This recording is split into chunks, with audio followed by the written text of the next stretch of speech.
ഓണക്കാലം വരവായി.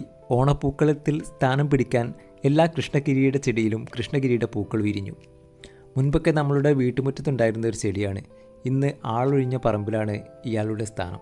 കാഴ്ചയ്ക്ക് വളരെ സൗന്ദര്യവും പൂവുകൾക്ക് വ്യത്യസ്തമായൊരു ആകൃതിയും ഉണ്ടായിരുന്നിട്ടും ഈ ചെടിക്ക് നമ്മുടെ പൂന്തോട്ടങ്ങളിൽ നിന്നുള്ള സ്ഥാനം നഷ്ടമായി.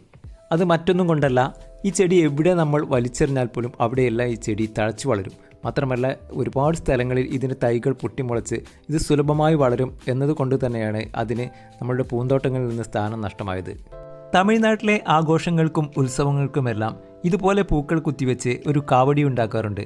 അതുകൊണ്ട് ഇതിന് കാവടിപ്പൂവ് എന്നൊരു പേരുമുണ്ട്. ചില സ്ഥലങ്ങളിലെല്ലാം ഈ ചെടി ധാരാളമായി വളർന്ന് പിന്നീട് അതിൽ നിറയെ പൂക്കൾ പൂത്തു നിൽക്കുന്ന ഒരു അതിമനോഹരമായൊരു കാഴ്ച നമ്മളെല്ലാം കാണാറുണ്ട്. ഒരു പക്ഷേ ചെറിയ കുറ്റിച്ചെടിയിൽ ഇത്രയും വലിയ പൂക്കൾ വിരിയുന്ന ഒരു ചെടി കൃഷ്ണകിരീടം മാത്രമായിരിക്കും. വീഡിയോ ഇഷ്ടമായാൽ എല്ലാവരും ഈ വീഡിയോയ്ക്ക് ഒരു ലൈക്ക് ചെയ്യാൻ മറന്നു പോകരുതേ.